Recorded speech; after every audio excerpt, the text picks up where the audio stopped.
매주 금요일 이 시간에는 코스피 200 종목을 대상으로 투자 전략을 세워드립니다. 코스피 200 투자의 정석 KB투자증권 도곡 PB센터의 김재현 차장으로부터 말씀 듣습니다. 안녕하세요. 안녕하세요. 네, 먼저 오늘 시장이 다소 조정을 받으면서 코스피 200 종목들 역시 조정폭이 다소 깊게 나타나고 있는데요. 현황 어떻습니까? 일단 이번 주 들어서 주가가 굉장히 좀 양호했습니다. 예. 그동안의 상승폭이 컸던 관계로 오늘 역시나 전형적인 좀 금요일 장의 모습을 보여주고 있습니다. 소폭 조정이 나오고 있는데요. 눈에 띄는 부분은 어제에 이어서 태양광 다시금 재조명을 받고 있습니다. OCI, 하나케미칼을 선두로 관련주들 큰 폭의 상승이 나오고 있습니다.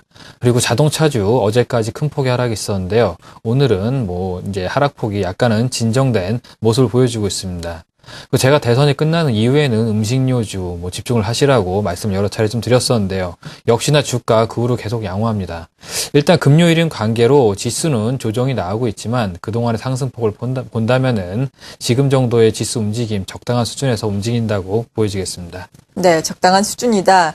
첫 거래일에 상당히 큰 폭으로 올랐기 때문이겠죠. 일단 지금 거래일 자체가 오늘을 포함해서 3거래일밖에 되지는 않지만 그래도 이번 주의 전반적인 흐름을 좀 살펴보자면은 업종 상승률 상위 종목들 어떤 것들이 있었습니까? 일단 상승률 상위에 16.4% STX 페노션이 올랐습니다. 네. 매각 기대감으로 지속적으로 좀 상승률 상위에 오르고 있죠. 두 번째로 현대 엘리베이터, 지분 싸움으로 이 역시도 지속적으로 상승률 상위에 자주 랭크가 되고 있습니다. 3위로 이제 LG생명과학을 들 수 있는데요. 15.1% 이익 증가 기대감이 반영이 되면서 큰 폭으로 좀 상승을 했습니다.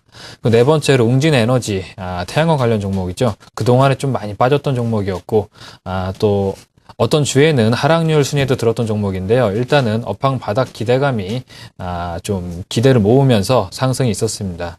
다섯 번째로 미래에셋증권 9.9% 최근에 증시가 좋았었죠. 그에 따른 증권 업종이 반등을 하면서 상승률 5위에 올랐습니다. 네, 이와 반면에 좀 약세를 보였던 종목들은 어떤 것들이 있습니까? 일단 마이너스 27% RNL 바이오 굉장히 큰 폭의 하락이 있었습니다. 네.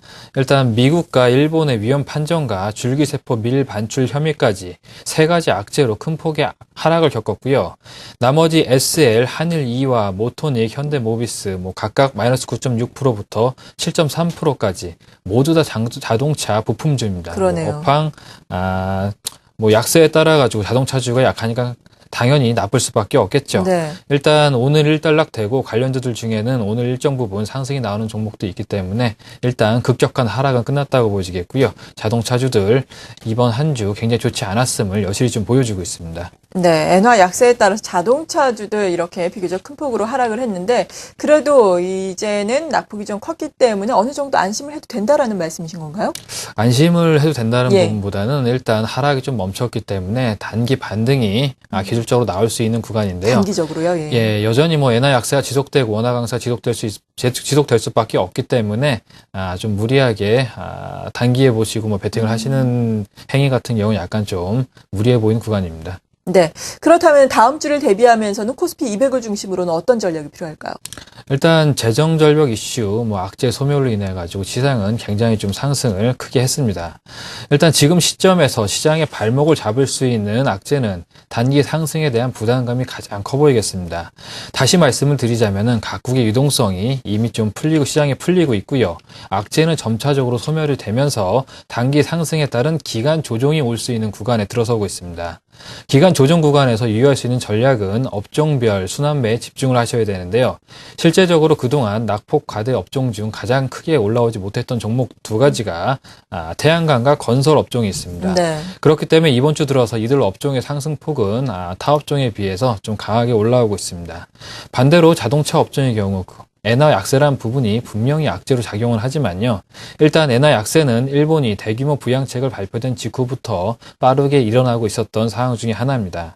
결국에 시장은 넘치는 유동성으로 인해서 실제적으로 실적의 반영 유무를 떠나서 일단 기대감으로 먼저 크게 움직일 수 있는 유동성 장세의 전형적인 모습을 보여주고 있습니다.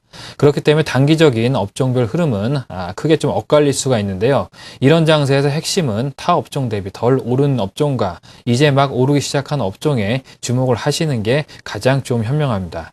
대표적으로 태양광을 들 수가 있습니다. 네. 계좌의 절반 정도를 실적 대비 가격이 좀 싼 IT 업종, 절반은 태양광 업종으로 단기 대응을 하신다면은 다음 주 주간 전략으로는 가장 유효할 것 같습니다. 네, 단기적으로 계좌의 절반 정도를 태양광으로 채우면 좋을 것이다라고 말씀해 주셨는데 태양광 내에서 가장 주목을 해볼 수 있는 OCI 먼저 알아보면 좋을 것 같아요. 그렇다면 단기적으로 본다면 어느 정도까지 봐야 하는지 업황과 함께 설명을 좀 해주시죠. 일단 OCI 낙폭 과대주 중에 가장 좀 크게 빠졌던 태양광 업체의 대장주입니다.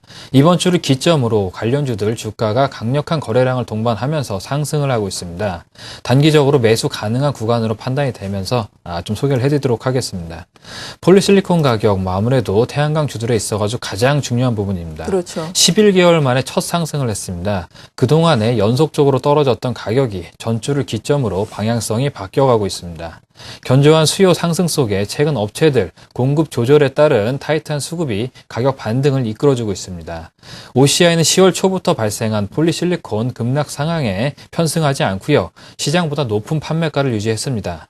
따라서 최근 이어진 이렇게 비이성적인 가격 하락은 비주류 업체들이 마진을 확보하지 못한 부분에서 덤핑을 주도했던 것으로 추정이 되고 있습니다. 이들의 재고들이 통상 1에서 2분기 정도만 재고를 갖고 있는 점을 생각해 본다면은 금년 1분기 중에는 덤핑 물량이 소진될 가능성이 무척 높고요. 그렇다면 1분기 중에는 본격적인 가격 상승, 거의 그에 따른 가동률 상승을 기대할 수 있는 구간으로 매수에 충분한 이유를 만들어주고 있습니다.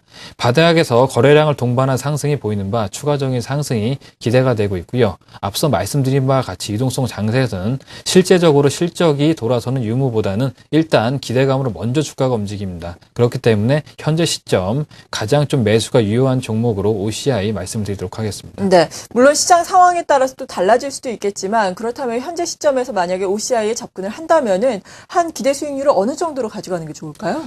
매일 한 5%, 6%, 장중에 11%까지 갔다 오는 거기 때문에 일단 단기적으로 한 15에서 20% 정도 잡으신다면은 안정적인 수익권에 도달할 수 있을 것으로 보여지겠습니다. 네, 잘 알겠습니다. 코스피 200 종목을 중심으로 한 투자 전략에 대해서 알아봤고요. 단기적으로 유망한 종목 OCI까지 자세한 내용 다뤄봤습니다.